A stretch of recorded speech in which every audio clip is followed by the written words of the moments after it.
no sé. Estamos ya de vuelta con todos ustedes, claro que sí. Yo estaba hablando con nuestro invitado de Bertolt Brecht, pero bueno, no sé por qué venía Bertolt Brecht a esta conversación. Señoras y señores, son las 10 de la noche, 18 minutos. Acaban ustedes de ver y de oír estos últimos días a unas cuantas miles de personas reunidas en las Naciones Unidas, en Nueva York, en torno a la Asamblea Mundial de la Infancia. De ahí han salido cifras realmente demoledoras, algunas escalofriantes, como por ejemplo la de que 8 millones de niños en el mundo son esclavos, la de que 350 millones de niños entre 7 y 15 años trabajan, 1 de cada 8 niños en el mundo viven las peores formas imaginables e inimaginables de esclavitud.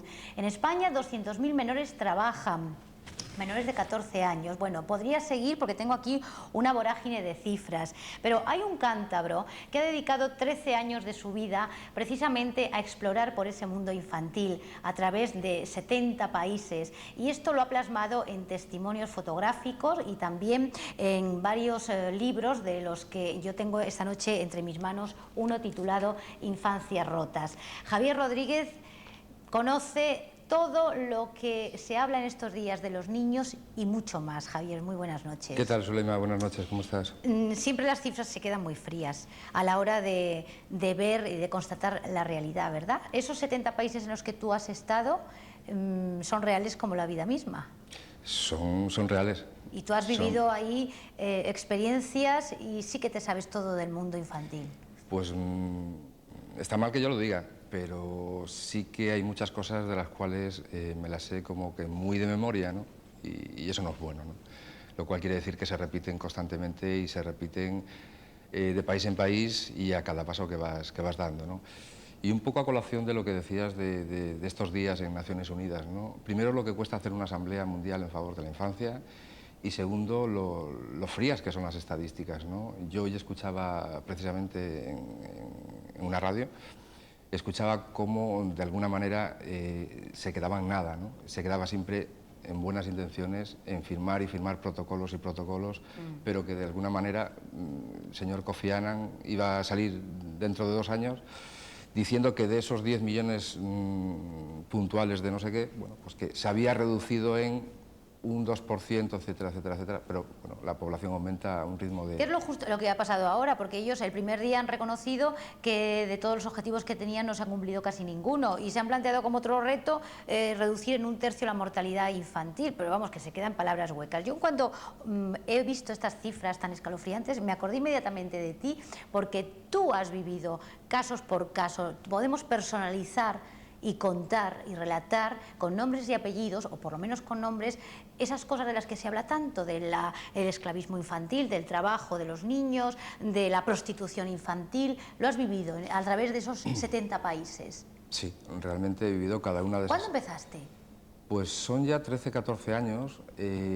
Tomas un poco la opción de ese periodismo como arma de denuncia, denunciar. Denunciar es muy difícil a veces, es decir, a veces los huecos para la información no son a veces los más apropiados. De alguna manera, bueno, pues el editor muchas veces no le gusta que a su audiencia, a su público, de alguna manera se le atragante esa tostada que puedes tomarte con un café con leche los sábados o los domingos por la mañana. Entonces, aunque estas cifras son escandalosas, de alguna manera, yo creo que no se hace todo lo que se debiera por evitarlo, ¿no? Y sí que, de alguna manera, como bien dices, todos estos personajes que Mira, salen, estamos viendo algunas de las imágenes que tú has recogido a través de estos 70 viajes, que no son viajes, son experiencias humanas muy duras, la mayor parte. Sí. ¿Qué es esta foto que estamos Pues viendo? esta concretamente es del año 92 y esta está tomada en un orfanato en China. Son niños abandonados en un orfanato, niños disminuidos psíquicamente, y que, bueno, pues el que está tras las rejas lleva mucho tiempo ahí tras las rejas, ¿no? Es decir, los derechos humanos para nada se contemplan en este tipo de sitios. Curiosamente es un niño de 4 años. ¿Esta foto? Sí, es un guachimán en Colombia, en Bogotá. Y este niño se dedica a aparcar concretamente coches, ¿no? Es una aparcacoches que llaman allá. ¿Esta imagen? Bueno, esta imagen es un tanto dolorosa, ¿no? Quizá estéticamente guste la imagen. Es una foto preciosa, sí, es un tanto dolorosa porque, bueno, el peinado es especial. El peinado es especial para el día, pero es un día marcado para esta niña en el sur de Sudán. Esta niña se le está haciendo una ablación de clítoris. Son 6.000 niñas normalmente diarias las que mueren de alguna manera genitalmente. Y esta niña, como te digo, bueno, se le hace un peinado especial. La niña se tiene que contener con las lágrimas. De alguna manera deshonraría a la familia si llora la niña. Y es un poco a partir de cuando canta el gallo, a 6 de la mañana, 6:30, cuando se procede al ritual, ¿no?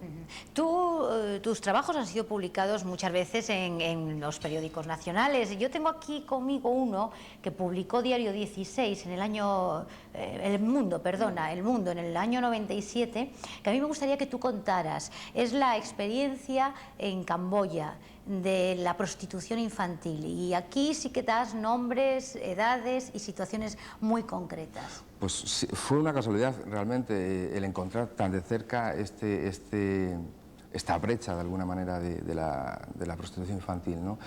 Yo estaba haciendo un trabajo allí sobre las minas bueno, pues casualmente encontré una cooperante camboyana.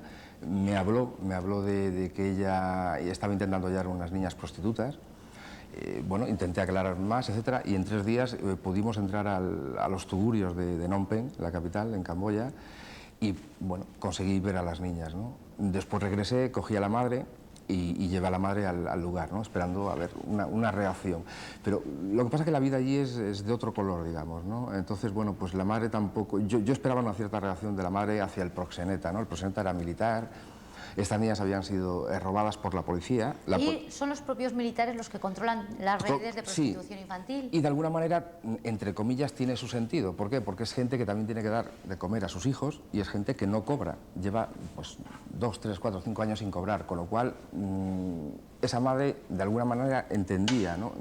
Siempre entrecomillando lo del entender, ¿no? Pero como te digo, habían sido robadas por la policía las había vendido a estos militares de bajo rango y estos militares las ponían a trabajar. Y estamos hablando de 10, 12 servicios cada noche, ¿no? En los tugurios de la prostitución. Y el señor lo que pedía era simplemente $400, que era el precio que le había pagado por ellas, ¿no? Es cruel decirlo tal cual, pero era un poco como había que relatarlo en ese momento, ¿no? Medio millón de niños, según tus cifras, hay en los 60.000 prostíbulos de Tailandia, solo Sí, en Tailandia. solo en Tailandia. Podemos seguir hablando de Camboya y de otros muchos países donde la prostitución sería infantil, sumarle, ¿no? Solo en Tailandia estamos hablando de esa cifra y estamos hablando, bueno, pues yo diría que entre orquídeas, ¿no? Y lo de orquídeas viene un poco, bueno, pues por esas agencias de turismo que todavía hoy en día en España están ofreciendo viajes de sexo para ejecutivos de alto standing o ejecutivos que cubren ciertos objetivos, valga la redundancia, dentro de sus empresas, etcétera, ¿no? Javier, ¿cómo son los niños soldado? Los niños soldado, primero, son para asustarse. Segundo, para hablar con uno de ellos... Esas calaveras que vemos sí, ahí, Javier. Eso es en Camboya, eso es un poco lo que dejó tras de sí Pol Pot, Sí. el Khmer Rojo, ¿no? Los 2 millones y pico de personas que murieron en los campos del silencio, ¿no? Y bueno, pues ¿Esa es un foto poco... dónde la tomaste? ¿Y este qué es, un niño? Este es un niño sicario, este es un niño que mata. Es curioso porque este niño... ¿Colombiano? Sí, en Colombia, en Ciudad Bolívar. Ciudad Bolívar, que es una especie de caja de zapatos dispuesta para evitarlo a un ser humano, ¿no? Pero este niño es curioso, cómo con el primer sueldo que obtiene a cambio de matar a una persona, él lo coge y lo pone en manos de un vendedor de chucherías para que le compre un nicho en el cementerio más próximo, ¿no? Es decir, él mata, pero él sabe que también le va a llegar un poco Lleva 2, 3, 4 escapularios colgados de la Virgen de los Sicarios, es decir, es gente muy creyente. Esta foto es impresionante, Esta la historia. Foto, sí, la historia... Ella es Jacinta Quinllera, es huérfana, tiene el virus del SIDA, tiene 7 años. Era la segunda vez que veía cómo se movían las manecillas de un reloj, concretamente el mío, y la primera vez que lo había visto se lo vio en la ciudad, esto es su aldea, se lo vio al médico que le estaba testando el VIH, ¿no? Esta niña ha muerto ya su padre, su madre, su madrastra, sus 2 hermanos mayores, y ahora un poco, bueno, pues cuando el tiempo se la permite, bueno, pues pasea un poco ese cuerpo languidecido que tiene, ¿no? Está al cuidado en estos momentos de sus 2 hermanos más pequeños. Y cuando vio tu reloj, quedó impresionada, ¿no? Porque ella la imagen del reloj la tenía asociada Claro. cuando le dijeron que tenía la enfermedad. Claro, ella asociaba ese movimiento de manecilla del segundero justo en el momento que la estaban, más o menos, cuando en esos momentos la madrastra que la atendía la estaba diciendo: niña, estás enferma, quizás es la enfermedad de la que murió tu madre, de la que murió tu padre, etcétera, ¿no? Entonces sí que asociaba ese movimiento, esa maquinaria, que es de alguna forma... Lo que pasa es que, bueno, pues en África, aparte de dar las horas, hay mucho africano que también lo hace un poco para duchar de oro a la muñeca, ¿no? Entonces, depende a veces desde el punto de vista donde se mire un reloj. En África da las horas y en otra... Claro. Javier, ya sé que es muy frío cuantificar los grados de dolor o ponerlos por orden, ¿verdad? Pero de todas las situaciones de niños que has visto en el mundo, la que más impresionado te ha dejado a la vuelta, ¿cuál ha sido? A la vuelta. Yo creo que a la vuelta son casi yo no todas. sé cómo vuelves. Sí. Yo no podría. Yo creo... No es difícil, de verdad, volver. Yo creo que lo fácil es estar. Creo que lo difícil es mantener el tipo después aquí. Es decir, yo cuando estoy fuera, estoy haciendo un trabajo de estos, sinceramente no me encuentro mal. Y puedo estar rodeado de sida, puedo estar rodeado de niños soldados, puedo estar rodeado de niños obreros, niños de la calle, cualquier tipo de enfermedad que quieras poner, ¿no? El problema es cuando llegas, ¿no? Y empiezas a revelar el material, empiezas a escribir, es decir, ahí un poco la conciencia empieza a sacudirte, ¿no? Hay alguna que otra noche en vela, es decir, ahí empiezas un poco... Pero te tiene que dejar tocado a la vuelta, ¿no? Sí que deja tocado. No vienes como si vinieras del Caribe de tomar el sol. No, lo que pasa que, bueno, yo creo que hay otros para que te llamen ya tocado y no seas tú mismo que lo digas, ¿no? Pero sí que estás un poco mirando para otra parte, ¿no? Estás un poco mirando para otra parte. Sí que ha habido imágenes impactantes, ¿no? En este caso, sobre todo los niños soldados, ¿no? ¿Los niños soldados son los que más te han... concretamente en el sur de Sudán hay una niña que coincidía con la Semana Santa, que la libraron, el ejército rebelde del sur de Sudán la liberó. Esta niña regresa, yo la encuentro a medio camino, iba acompañado por una monja italiana, y bueno, pues esta niña, después de 5 años con el ejército rebelde, había sido, bueno, pues rehén de alguna manera, una especie de paralharén de los comandantes, y esta niña, bueno, parte de esos 5 años de que la habían obligado a matar a parte de su familia, un poco para pasar la prueba, digamos, de fuego de los niños, ¿no? Había matado a otros compañeros, a otras compañeras de campamento, y volvía a cuestas un poco, no solamente por la malaria que traía encima, sino que también traía un poco el SIDA encima, ¿no? Entonces, quizás uno de los momentos más duros que yo que has he vivido. pasado, sí. Hay una frase tuya que me gusta mucho, no por la frase en sí, sino por el concepto, por lo que encierra. Tú has dicho que la compasión solo sirve para que la pobreza se mantenga, y es lo único que no necesita esa gente. Es lo último. Padre Nuestros y compasión, es lo último que necesita. Entonces tú, ¿cómo ves esa compasión que nos entra a los occidentales y que después se traduce en dar unos cuantos miles de euros o lo que sea a las ONGs o ese tipo de ayuda? Yo creo que todo está bien, ¿no? Y además, yo creo que cada uno es autónomo para hacer y deshacer y hacerlo en el momento que le crea conveniente, ¿no?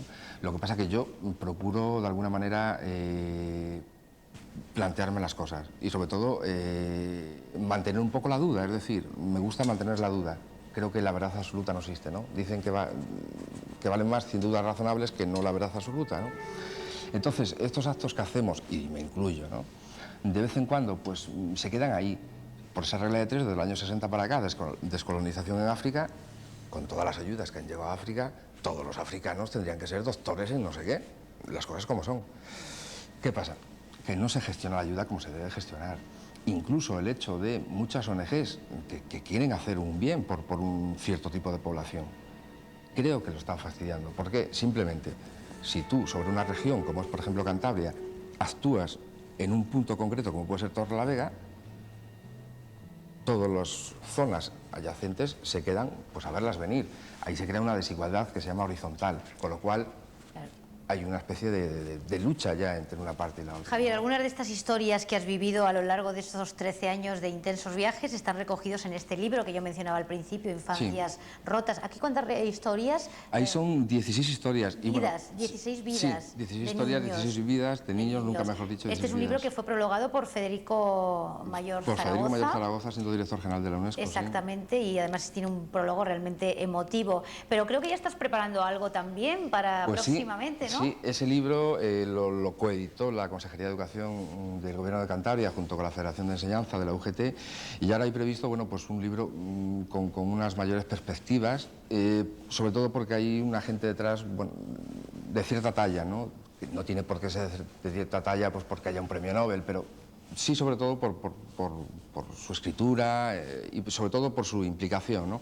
Y estamos hablando, bueno, pues que va a estar en ese libro Emma Bonino, va a estar Rigoberta Benchú, va a estar Saramago, va a estar Juan Somavía, estará Carmen Sarmiento, es decir, estoy contento un poco porque van a apoyar ese libro. Entiendo que porque creen en él, ¿no? Javier, vamos a ver si entre todos, entre esos señores que se reúnen en la ONU, entre gente como tú que lo vive y después lo cuenta para acercárnoslo un poco, pues de verdad se llega a cumplir ese reto de la Asamblea de las Naciones Unidas, de acabar con la situación de los niños en el mundo, porque al fin y al cabo son también nuestras vidas. Muchísimas gracias por estar esta noche aquí con nosotros y te emplazamos para cuando tengas ya finalizada esa nueva obra, ese nuevo proyecto, ¿de acuerdo? De acuerdo, gracias. Muchísimas gracias, Javier. La tele es la tele y la vida pasa así como en un suspiro en televisión. Por eso, a la vuelta de publicidad, nosotros les vamos a invitar a participar en nuestro concurso 942 05 4442.